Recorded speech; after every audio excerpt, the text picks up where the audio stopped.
రేవంత్ రెడ్డి గారు చెప్పిన మాట మీ అందరికీ గుర్తుంది.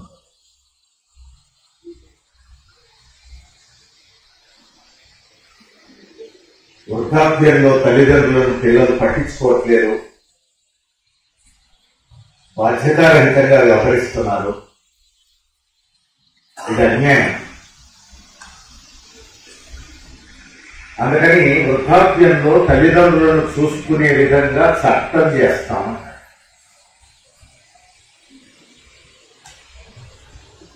పేపర్లలో వచ్చింది, టీవీల్లో వచ్చింది, మీరందరూ చూసుకుంటారు. చట్టం చేస్తాము, పిల్లలే చూసుకోవాలి అంటే అర్థం ఏమిటి? మాకు సంబంధం లేదు అని కదా. అంతే కదా. అంటే ప్రభుత్వానికి సంబంధం లేదు. తల్లిదండ్రులను చూసుకునే బాధ్యత పిల్లలు, పిల్లల్ని చూసుకునే బాధ్యత తల్లిదండ్రులది, తల్లిదండ్రులను చూసుకునే బాధ్యత పిల్లలది. మరి నువ్వేం చేయడానుకున్నావు? ఇది కదా సమస్య. ఇప్పుడు ఈ నెల రోజుల్లోనే మోడీ ప్రభుత్వం ఒక విధానం ప్రకటించింది, శ్రమశక్తి నీతి 2025 అని.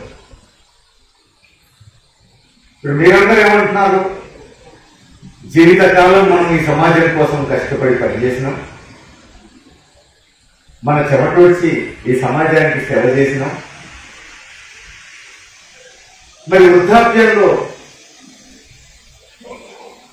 మనం చూసుకోవాల్సిన బాధ్యత ప్రభుత్వానికి లేదా? ఇది చర్చ ఇప్పుడు పొద్దుటి నుంచి ఇదే కదా. కానీ మోడీ ఏమంటున్నాడు? శ్రమశక్తి నీతి 2025. నీతి అంటే తెలుగు నీతి కాదండి, హిందీ నీతి. నీతి అంటే విధానం, పాలసీ.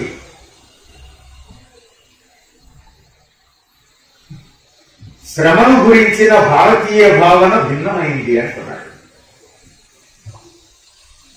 ప్రపంచంలో అందరూ శ్రమ గురించి చెప్పేది లేదు, శ్రమకు సంబంధించిన భారతీయ భావన వేరు అన్నాడు. ఏమిటి ఆ భారతీయ భావన అంటే?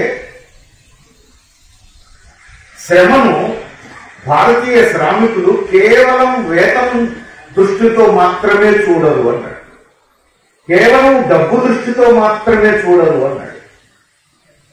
మరి ఏ దృష్టితో చూస్తారు అని అంటే అదొక పవిత్రమైనదిగా చూస్తారు. పని చేయడం తమ ధర్మంగా భావిస్తారు. అందుకని పని చేయడం అనేటువంటిది ఒక పవిత్ర కర్తవ్యంగా భావించి తల వంచుకొని పని చేస్తారు, పైసలు అడగరు. పని చేసేవాళ్ళే పైసలు అడగరు అని మోడీ చెప్తుంటే, పని చేయలేని వాడు మీకు అడిగే హక్కు ఎక్కడుంది అని అంటాడు కదా మోడీ. అమిత్ షా ఈ ప్రశ్న లేకపోతే ఏమి ఇస్తారు? ఇప్పుడు నేను చెప్పింది లేటెస్ట్ పాలసీ. ఈ నెల రోజుల్లో మోడీ ప్రభుత్వం మన ముందు వదిలినటువంటి పాలసీ అది. కాబట్టి డబ్బు చుట్టూ తిప్పరట భారతీయులు. పనిచేయడం తన బాధ్యతగా భావిస్తారట, పవిత్ర కర్తవ్యంగా భావిస్తారట. పని చేయడం ద్వారా, సంపద సృష్టించడం ద్వారా, అంబానీల అదానీల బొజ్జలు నింపడం ద్వారా తాము పునీతులమైనట్టుగా భావిస్తారట. కాబట్టి పైసలు రట్టండి, పని చేయండి. ఇది రెండవది ఏమిటి? ఈ విధానం రూపొందించడం ఏ ప్రాతిపదిక మీద చేశాడట? రాజధర్మం ఆదేశించిందట ఆయన. ఇది నా ఉపన్యాసం కాదండి, దాంట్లో ఉన్నాయే చెప్తున్నాను నేను, అందులో ఉన్నాయే చెప్తున్నాను నేను. మీరు నవ్వుతున్నారు, నా మాటలు అనుకుంటున్నారేమో మీరు. రాజధర్మం ఉత్సాహపరిచిందట ఆయన. రాజధర్మంలో భాగంగా ఈ పాలసీ తెచ్చారట. ఇప్పుడు గుర్తు తెచ్చుకోవాలి అందరం. స్వాతంత్ర్యం రాగానే జవహర్లాల్ నెహ్రూ రాజదండాన్ని తీసుకుపోయి పురావస్తు శాలలో పెట్టాడు. ఎందుకంటే రాచరికాలకు అది గడిచిన కాలం, ఇక రాచరికాలకు స్థానం లేదు. కానీ గత కాలం గురించి కూడా భవిష్యత్ తరాలు తెలుసుకోవాలి కదా. అందుకని ఈ రాజదండం పురావస్తుశాలలో ఉంటే భవిష్యత్ తరాలు పోయి చూస్తారు, గతం గురించి తెలుసుకుంటారు అని నెహ్రూ కరెక్ట్ గా దాన్ని ఎక్కడ పెట్టాలనో అక్కడ పెట్టాడు. భవిష్యత్ అంతా ప్రజాస్వామ్య భారతదేశం ఉంటుంది అని చెప్పి ఒక భరోసా ఇచ్చాడు. కానీ మోడీ ఏం చేశాడు? దాని ప్రధానమంత్రి అయిన తర్వాత పురావస్తుశాలలో ఉన్నటువంటి రాజదండాన్ని తీసుకొచ్చి పార్లమెంటులో పెట్టాడు. నాది రాచరిక పాలనే సుమా, ఇంకా నోరు నడపలేరు మీరు అని చెప్పకనే చెప్పాడు కదా. అది ఇప్పుడు సమస్య. ఇప్పుడు ఆ రాజధర్మాన్ని అనుసరించే ఈ విధానం రూపొందించాడు. ఇంకొక మాట చెప్పాడు ఆ పాలసీలోనే. ఇప్పుడు నేను చెప్పేటువంటి శ్రమకు సంబంధించినటువంటి నీతి, ఇప్పుడు ఆధునిక కాలంలో శ్రమకు సంబంధించినటువంటి విషయాలన్నీ కూడా మన దేశానికి సంబంధించినంత వరకు పురాతన కాలం నుంచి ఉన్నాయని చెప్పేశారు. ఎప్పటి నుంచి ఉన్నాయి? మనకు మనుస్మృతిలోనే ఉన్నాయి, మనకు యాజ్ఞవల్క్య స్మృతిలోనే ఉన్నాయి, మనకు నారద స్మృతిలోనే ఉన్నాయి, మనకు కౌటిల్యుడి అర్థశాస్త్రంలోనే ఉన్నాయి, మనకు శుక్రనీతిలోనే ఉన్నాయి సుమా అని చెప్పాడు. ఇవన్నీ చెప్పాడు అందులో. అంటే ఇప్పుడు మనం చెప్పుకుంటున్నటువంటి శ్రమకు సంబంధించినటువంటి ఆధునిక అంశాలన్నీ కూడా భారతదేశంలో మనుస్మృతి నాటి నుంచే ఉన్నాయి, స్మృతుల కాలం నుంచే ఉన్నాయి అంటున్నాడు.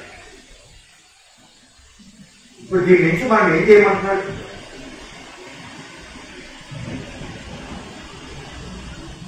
ఒకటి నిజం, స్మృతుల కాలంలో ఆ స్మృతులలో కూడా శ్రమ గురించినటువంటి అంశాలు ఉన్నాయి, ఉండకుండా ఎట్లుంటాయి? ఏ కాలానికి సంబంధించినటువంటి నీతి ఆ కాలంలో ఆ సాహిత్యంలో ఉంటుంది కదా. స్మృతుల కాలం క్రీస్తుకు పూర్వం 200 సంవత్సరాల నుంచి క్రీస్తు శకం 600 సంవత్సరాల మధ్య స్మృతులు గ్రంథస్థమైనాయని చెప్పి చరిత్రకారులు చెప్తున్నారు.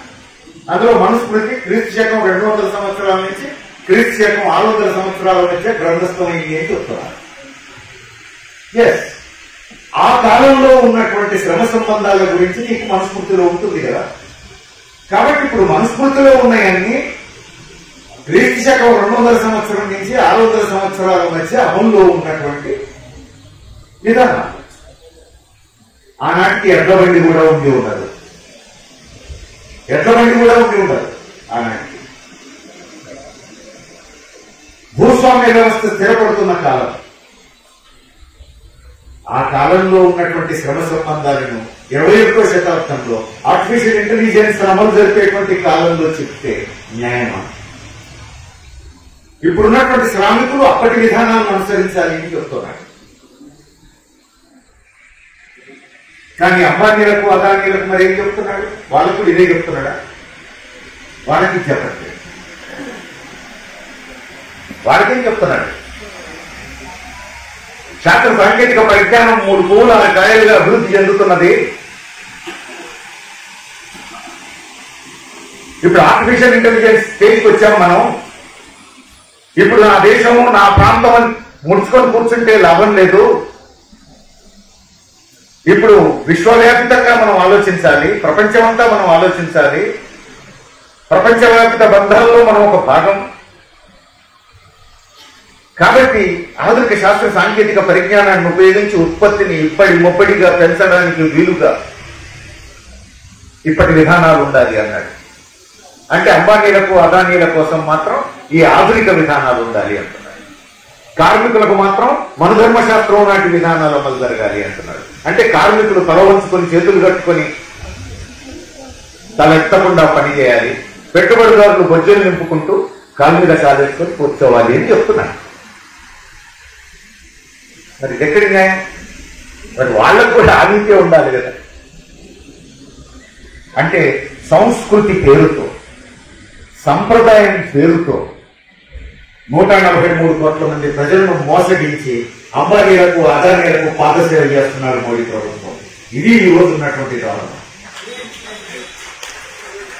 దీన్ని ప్రశ్నించాల్సినటువంటి అవసరం ఉంది. ఇప్పుడు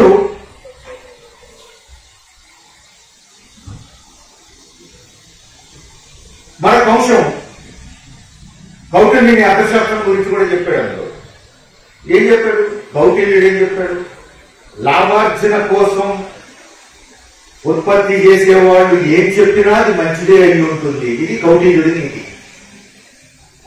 కాబట్టి ఈ దేశంలో లాభార్జన కోసం పని చేసేవాళ్ళు ఏం చేసినా అది మంచిదే అవుతుంది. కాబట్టి అంబానీలు, అదానీలు, టాటాలు, బిర్లాలు ఏం చేసినా అది మంచిదే అవుతుంది అని మోడీ చెప్పదలుచుకున్నట్టున్నాం. ఎందుకంటే వాళ్ళు లాభార్జన కోసం పరితపిస్తున్నారు, కష్టపడుతున్నారట. అందుకని వాళ్ళు ఏం చెప్తారు రేట్. ఇంకా కార్మికులు చెప్తే రేట్ ఎట్లా అవుతుంది, పెన్షనర్లు చెప్తే రేట్ ఎట్లా అవుతుంది? మరి ప్రపంచ బ్యాంక్ ఏం చెప్పింది? కాటికి కాలుసాచి ఉన్న వాళ్ళు పెన్షనర్లు, వీళ్ళు ఉత్పత్తి చేయగలరు, వీళ్ళ మీద పెట్టేటువంటి ప్రతి రూపాయికి వృధా ఖర్చు అని ప్రపంచ బ్యాంక్ చెప్పింది. కాబట్టి మీ ఖర్చు అంతా ప్రొడక్షన్ ను పెంచే దగ్గర పెట్టుమని చెప్పింది. మరి ఇప్పుడు పాలకులు చేస్తున్న పని అదే. అంతకుముందు మన్మోహన్ సింగ్ చేసిన పని అదే, ఇప్పుడు మోడీ గవర్నమెంట్ చేస్తున్నటువంటి పని అదే. ఇది కదా సమస్య. నిన్నటిదాకా మనం అనుభవానికి ప్రాధాన్యతనిచ్చేవాళ్ళం. అందుకని పెన్షనర్స్ అంటే అనుభవజ్ఞులు, పెద్దలు, గౌరవనీయులు, వాళ్ళ ఆశీర్వచనాలు కావాలి అని చెప్పేసి అనుకుంటూ ఉంటాం. కానీ ఇప్పుడు ఆధునిక నీతి ఏమిటి? అనుభవం కాదు, ఆధునికత కావాలి. మీరు ఇప్పుడు మోడర్న్ ఇండస్ట్రీస్ లో చూడండి, 3 ఏళ్లకోసారి 4 ఏళ్లకోసారి మిషన్ మారిపోతుంది. 3 ఏళ్లకు 4 ఏళ్లకోసారి మిషన్ మారిపోయినప్పుడు కొత్త మిషన్ మీద పని చేయగలిగినోడు కావాలి. కాబట్టి కొత్త కార్మికుడు కావాలి, పాతవాడు అవసరం లేదు. అనుభవానికి విలువ ఎక్కువ అనేది పాత సూత్రం. ఇప్పుడు కొత్త శాస్త్ర సాంకేతిక పరిజ్ఞానాన్ని ఎవరు నేర్చుకుని వస్తే వాడు ఉపయోగపడతాడు. అందుకే ఇప్పుడు ఆధునిక పరిశ్రమల్లో 3 ఏళ్లకోసారి 4 ఏళ్లకోసారి మిషన్ మారిపోతుంది. కార్మికులను కూడా వదిలించుకునే ప్రయత్నం చేస్తున్నారు. అందుకే పర్మనెంట్ కార్మికులు అనే పద్ధతి తీసేసింది. ఇప్పుడు క్యాజువల్ పద్ధతి, కాంట్రాక్ట్ పద్ధతి, వలస కార్మికులతో నిండిపోయి ఉన్నాయి మొత్తం పరిశ్రమలను. మీరు చూడండి ఎందుకు వచ్చింది ఇది. కార్మికులు ఒకసారి డ్యూటీలో చేరితే 30 ఏళ్లు పనిచేసే అవకాశం లేదు, 3-4 ఏళ్లే నీ శక్తి సామర్థ్యాలు, ఆ తర్వాత నువ్వు అవసరం లేదని చెప్పేసి అంటున్నారు. అందుకని అనుభవానికి విలువ లేదు. మరి ఇది ఈరోజు ఆధునిక నీతి అయినప్పుడు మరి మీ అందరికీ విలువ ఉంటుందండి. ఇంకా మోడీ పాలనలో, రేవంత్ రెడ్డి పాలనలో అనుభవానికి విలువ లేదని చెప్పే సమాజంలో ఉన్నాం మనం ఇప్పుడు. మరి మన ఘోష ఎవరు వినాలి? ఇది సమస్య ఇప్పుడు. మరి ఇంత ధైర్యంగా ఇది చెప్తున్నాడే మోడీ ప్రభుత్వం, ఏ ధైర్యంతో చేస్తున్నారు? అక్కడ మోడీ అయినా, ఇక్కడ రేవంత్ రెడ్డి అయినా, అంతకుముందు కేసీఆర్ అయినా ఏ ధైర్యంతో చేస్తున్నారు వీళ్ళు ఇట్లా? ఏ ధైర్యంతో అంటే వీళ్ళంతా వయోవృద్ధులు, రోడ్ల మీదకి రాలేరు, పికెటింగులు చేయలేరు, ధర్నాలు చేయలేరు, రాస్తారోకోలు చేయలేరు, ఎవరు సహాయం చేస్తే తప్ప నడవలేరు. కాబట్టి వీళ్ళేం చేయగలుగుతారు? ఇది పాలకుల ధైర్యం. కానీ ఇదే పాలకులు మానవ అభివృద్ధి సూచీల గురించి మాట్లాడతారు, వైద్యం బాగా అభివృద్ధి అయిందని చెప్తారు, పౌష్టికాహారం గురించి మాట్లాడతారు. మరి అవన్నీ ఈ విషయం చెప్పేటప్పుడు మర్చిపోతారు. కానీ వాటన్నిటి వల్ల ఇప్పుడు ఏం జరిగింది? మనిషి జీవిత కాలం పెరిగింది. నేను ఈ మధ్య ఒక రిటైర్మెంట్ ఫంక్షన్ కు పోతే ఒక పెద్ద ఆయన చెప్పాడు, మనిషి జీవిత కాలం గతంలో 100 సంవత్సరాలు అన్నారు, 60 సంవత్సరాలు దాటితే వృద్ధులు అన్నారు. కాదు, ఇప్పుడు హెల్త్ కాన్షియస్నెస్ పెరిగింది, అట్లానే వైద్యం, ఆధునిక వైద్యం వచ్చింది. ఈ కారణాల చేత మనిషి 120 సంవత్సరాలు ఇప్పుడు మనిషి జీవిత కాలం. అందుకని రిటైర్ అయ్యే నాటికి మనిషి తన జీవితంలో 2వ ఇన్నింగ్స్ లో యువతీ యువకులుగా తమ ప్రయాణం ప్రారంభిస్తున్నారు అన్నారు. ఇది మోడీకి అర్థం కావాలి, ఇది రేవంత్ రెడ్డికి అర్థం కావాలి. సెకండ్ ఇన్నింగ్స్ లో వీళ్ళంతా యూత్ అనే విషయం అర్థమైతే వీళ్ళు ఏమీ చేయలేదనేటువంటి సోయిలేని మాటలు ఇక మాట్లాడరు. ఇది మనం ఆలోచించాలి. ఎందుకు చెప్తున్నా ఈ మాట? మీరందరూ ఎందుకు ఇంత ఉత్సాహంగా వచ్చి మొత్తం హాల్ నిండిపోయింది కదా? మోడీ అనుకుంటున్నట్టు, రేవంత్ రెడ్డి అనుకుంటున్నట్టు వీళ్ళందరికీ కాటికి కాలు సాచి ఉన్నారు, నడవలేరు, మాట్లాడలేరు, నిలబడలేరు అనుకుంటే మరి ఇక్కడ దాకా ఎందుకు వచ్చారు? ఇప్పటిదాకా ఎందుకు వస్తున్నారు? అందుకని వాళ్ళ ఆలోచనలు మారాలి. ఖచ్చితంగా మనం చేయగలిగేది ఉన్నాయి. ఏమున్నాయి? ఏం చేయొచ్చు మనం? మనం పికెటింగ్లు చేసే పని చేయం. ఈ వయసులో పోయి పికెటింగ్లు చేస్తామా? గేట్లు దూకి ఆఫీసర్స్ని గెలవ చేస్తామా? నో. ఎప్పుడు చేయాల్సిన పని అప్పుడు చేయాలి. ఈ వయసులో చేయాల్సిన పని ఈ వయసులో చేస్తాం. ఏం చేస్తాం? మనం ఉత్పత్తిని స్తంభింపజేసేది కార్మికులు కదా. మరి ఆ కార్మికులందరూ యువతీ యువకులే కదా. మన అనుభవాన్ని వాళ్ళకు తోడు చేద్దాం. మన అనుభవాలన్నీ వాళ్లకు ఊరిపోద్దాం. పోరాడితే తప్ప ఫలితం రాదనేటువంటి విషయాలను వాళ్ళకు నేర్పిద్దాం. 10 మందిని కూర్చోబెట్టి భవిష్యత్తు గురించి చెప్తాం. ఈ సమాజం ఎట్లా మారాలో, మంచిని ఎట్లా పెంచి పోషించాలో, చెడును ఎట్లా కడిగేయాలో 10 మందిని కూర్చోబెట్టి చెబుతాం. ఆ పని చేయగలిగేవాడు కదా మీరంతా. ఆ పని చేయగలిగేవాడు కదా మీరంతా. చేద్దాం. హాస్పిటల్లో పోయి గంటల తరబడి కూర్చుంటున్నాం. మన చుట్టూ ఉన్న వాళ్ళతో ఈ విషయాలే మాట్లాడదాం. ఈ పాపిస్ట్రీ ప్రభుత్వం ఉన్నంతకాలం మన బతుకులు ఇట్లానే తెల్లారుతాయని చెప్పేసి చెప్తాం అక్కడ.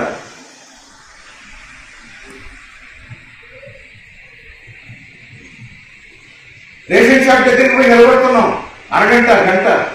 అక్కడ పోయి చెప్తాం. మన చుట్టూ ఉన్న వాళ్ళతో ఏ విషయాలు చెప్తాం. పార్కులో పోయి కూర్చుంటున్నాం. సాయంత్రం రచ్చబండ మీద కూర్చుంటున్నాం.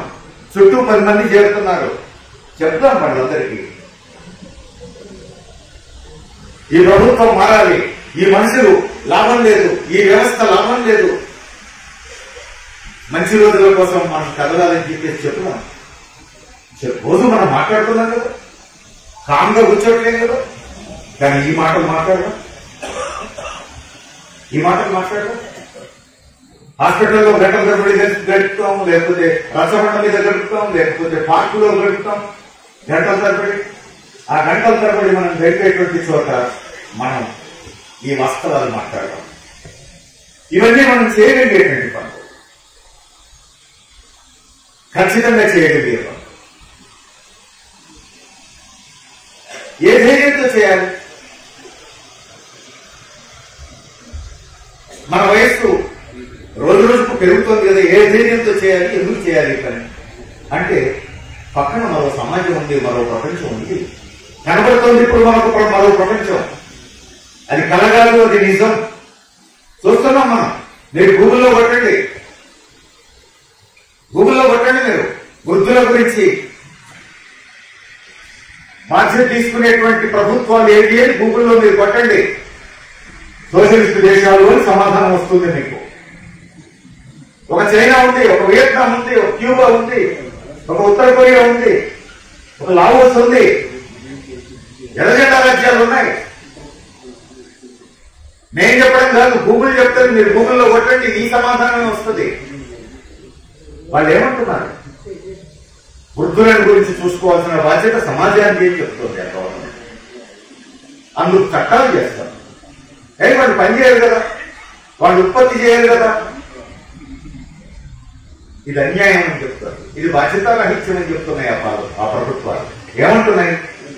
వీళ్ళంతా పునాదులు అని చెప్తున్నాయి. ఇప్పుడున్న సమాజానికి, భవిష్యత్తులో నిర్మించబోయే భవనానికి వీళ్ళంతా పునాదులు. వీళ్ళు లేకపోతే ఇప్పుడున్న గోడలు లేవు, రేపు నిర్మించబోయేటువంటి భవనం లేదు అని చెప్తున్నాయి. మరి వీళ్ళందరూ పునాదులు అని చెప్పేసి ఎర్రజెండా రాజ్యాలు భావిస్తా ఉంటే మోడీలు, రేవంత్ రెడ్డిలు ఏమంటున్నారు? వీళ్ళందరూ కరివేపాకులు అంటున్నారు. నాగేశ్వరరావు గారి భాషల్లో వాటర్ బాటిల్స్ అంటున్నారు. మనం కరివేపాకులుగా, వాటర్ బాటిల్స్ గా ఉందామా? మనం పునాదులని కాదా? దశాబ్దాలుగా చేసిన పనంతా ఎక్కడ పోయినాయి? ఈ ప్రశ్న ఇప్పుడు మనం వేయాలి కదా.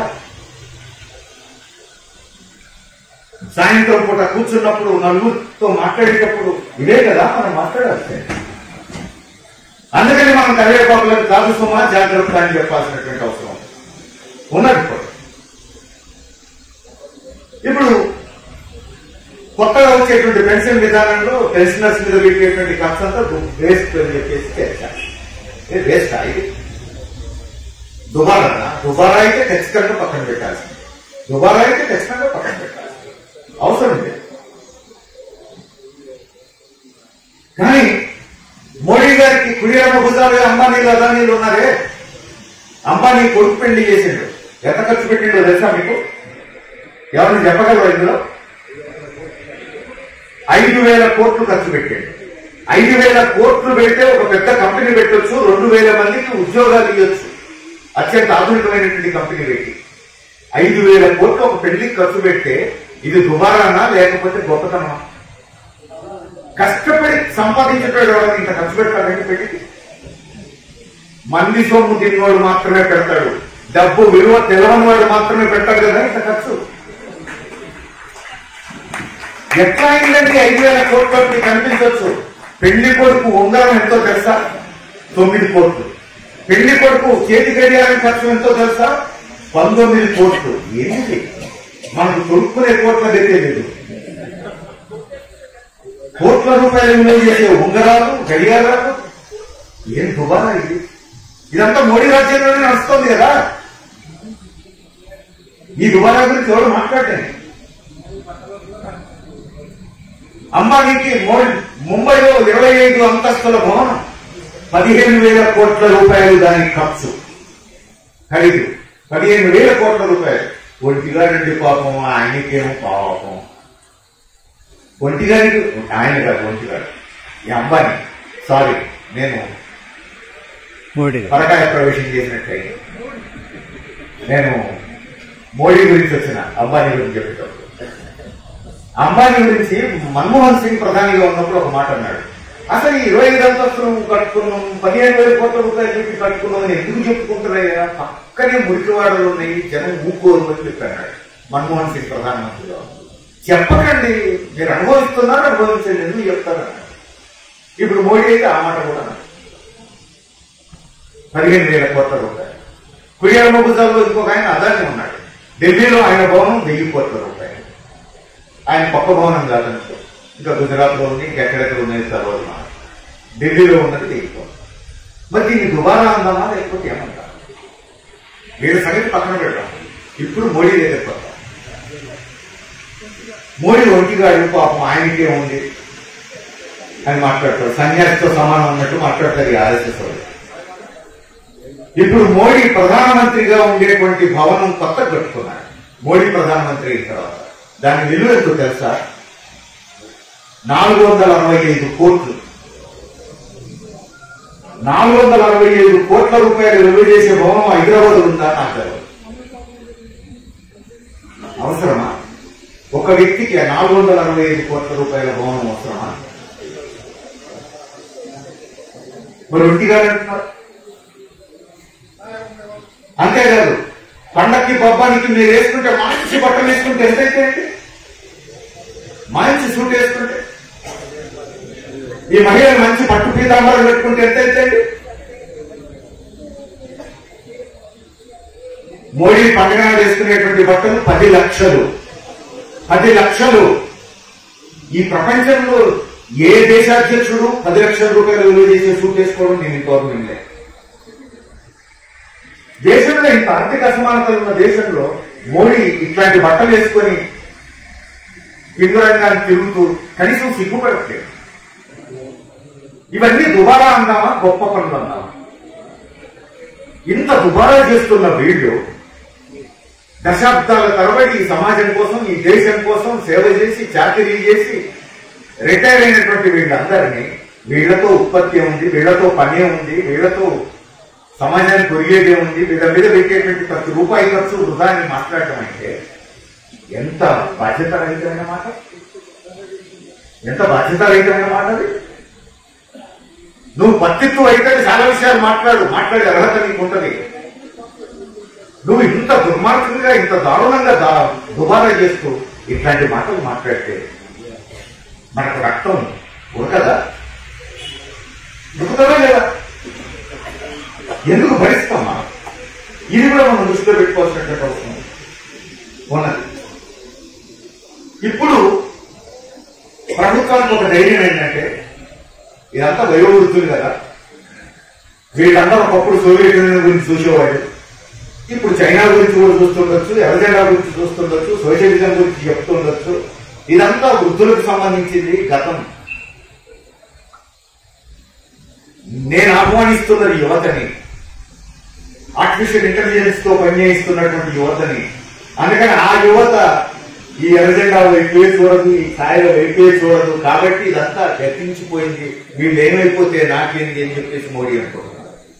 కానీ ఇప్పుడు చూడండి, సరిగ్గా ఆ యువత, ఆ 30 ఏళ్లలోపు యువత, ఆ 35 ఏళ్లలోపు యువతనే మన పక్కనే ఉన్న శ్రీలంకలో ఎర్రజెండాను తెచ్చిపెట్టింది. ఎర్రజెండా గెలిచింది కదా, ఎర్రజెండా అధ్యక్షుడు గెలిచింది. పార్లమెంట్ లో 3/2 ఎర్రజెండా ప్రతినిధులు గెలిచింది. సరిగ్గా ఆ యువతనే ఫ్రాన్స్, అత్యంత ఆధునిక దేశం ఫ్రాన్స్, అలాంటి చోట ఎన్నికలు జరిగితే 6 నెలల కింద పార్లమెంట్ లో అతిపెద్ద గ్రూప్ గా ఎర్రజెండా ఎన్నికైంది. ఎవరు ఇవన్నీ చేస్తున్నది? ఈ యువతనే, ఆధునిక యువతనే. జేబులో సెల్ ఫోన్ పెట్టుకుని, చెవులో ఇయర్ ఫోన్స్ పెట్టుకుని ఈ బుక్స్ వింటున్నటువంటి యువతనే, ఆర్టిఫిషియల్ ఇంటెలిజెన్స్ మీద పనిచేస్తున్నటువంటి యువతనే ఎర్రజెండా వైపు చూస్తోంది. ఇప్పుడు ఇది గుర్తుపెట్టుకొని చెప్తామమ్మా. 10 దేశాల్లో యువత తిరగబడ్డది. ఇప్పుడు గత 3 మాసాల్లో, గత 3 మాసాల్లో 3 మాసాల్లో 10 దేశాల్లో యువత తిరగబడ్డది. చూసినా కదా, బంగ్లాదేశ్ లో యువత తిరగబడితే ప్రధానమంత్రి వచ్చి భారతదేశంలో దాక్కుంది. నేపాల్లో యువత తిరగబడితే ప్రధానమంత్రి రాజీనామా చేసి ఆ యువత ఎవరిని ప్రధానమంత్రిగా పెట్టమంటే వాళ్ళని పెట్టింది. యువత కళ్ళు మూసుకుని కూర్చోడానికి సిద్ధంగా లేదు.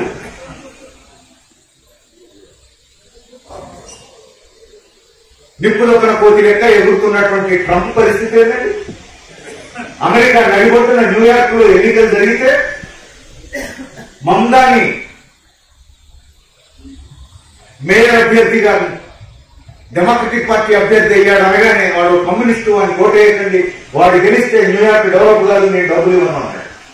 అమెరికాలో కమ్యూనిస్టు అనడం అంటే నిందించడం, వాడు పనికిర అనవడని చెప్తాం అనమాట. అట్లా చెప్పదలుచుకున్నోని కమ్యూనిస్టు అంటారు. మమ్దాని చెప్పాడు. ట్రంప్ ఇంకేమన్నాడు? ముస్లింలకు వ్యతిరేకంగా ప్రచారం చేశాడు. తర్వాత ఏం చేశాడు? భారతీయ యువతకు వ్యతిరేకంగా ప్రచారం చేశాడు ట్రంప్. ఇన్ని చేసిన తర్వాత మమ్దాని ఏమన్నాడు? నేను భారతీయ మూలాల నుండి ఆఫ్రికాలో పుట్టిన ఒక వలస అమెరికా పౌరుణ్ణి అన్నాడు. నేను ఒక ముస్లిం పౌరుణ్ణి అన్నాడు. నా పేరు మమ్దాని అన్నాడు. నేను ఇప్పుడు మేయర్ గా పోటీ చేస్తున్నాను, నేను ఒక సోషలిస్టును అన్నాడు. ఖచ్చితంగా గాజా మీద చేస్తున్నటువంటి ఇజ్రాయెల్ దాడులను వ్యతిరేకిస్తున్నాను అన్నాడు. ట్రంప్ విధానాన్ని వ్యతిరేకిస్తున్నాను అన్నాడు. నాకు ఓటేయండి అన్నాడు. ఏ తీర్పునిచ్చారండి న్యూయార్క్ యువత? 34 ఏళ్ల వయస్సులో ఉన్నటువంటి మమ్దానిని ఈరోజు న్యూయార్క్ అమెరికా నడిగడ్డ మీద యువత మేయర్గా ఎన్నుకున్నారు. ఇక్కడ మోడీ ఎన్నికైనట్టు 34%, 35% ఓట్లతో కాదు, 51% ఓట్లతో గెలిచాడు మమ్దాని. ఇప్పుడు అక్కడ మమ్దాని సోషలిస్టో కాదో నాకు తెలియదు, కానీ నేను సోషలిస్టును అని చెప్తే జనం ఓటేశారు. అంటే జనం ఏం కోరుకుంటున్నారు? అమెరికా గడిగడ్డ మీద జనం ఏం కోరుకుంటున్నారు? అందుకని రోజులు మారుతున్నాయి. ఇదంతా గతించింది కాదు, కొత్త తరం ఆలోచనలు కొత్తగా ఉన్నాయి. వాళ్ళను నువ్వు మాయ చేయలేవు అని చెప్పేసి మనం చెప్పాల్సిన అవసరం ఉంది. మరి ఇప్పుడు ఏం చేయాలి? మనం చేయగలిగిన పనులన్నీ తిరిగిచ్చారు. కానీ ఒకటి గుర్తుపెట్టుకోవాలి, పెద్దలు, అనుభవజ్ఞులు, అనేక విషయాలు తెలిసిన వాళ్ళు జీవితాన్ని వడపోసారు. ఇది తరం. అందుకని పిల్లల్ని ఆశీర్వదించాలి, భవిష్యత్ తరాలను ఆశీర్వదించండి. ఈ దుష్ట సమాజం పతనం కాక తప్పదు బిడ్డ అని చెప్పి ఆశీర్వదించండి. ఉందిలే మంచి కాలం అని చెప్పేసి వాళ్ళని ఆశీర్వదించండి. భవిష్యత్తు మీద విశ్వాసం పెంచండి. ఆ వైపు కొత్త తరాలు ఉరుకులు పరుగులతో ఇప్పుడు ఆలోచిస్తున్నారు, అడుగులు వేస్తున్నారు. వాళ్లకు మీరు స్ఫూర్తినివ్వండి, ఉత్సాహాన్ని ఇవ్వండి. మీ అనుభవాన్ని రంగరించి వాళ్లకు సమాజాన్ని మార్చేందుకు అవసరమైన పాటలు వాళ్లకు నేర్పండి. ఖచ్చితంగా వాళ్లతో కలిసి పనిచేస్తే, యువతతో కలిసి పనిచేస్తే మన భవిష్యత్తు కూడా బాగుంటుందనేటువంటి విశ్వాసంతో మనం పనిచేయచ్చు. ధన్యవాదాలు.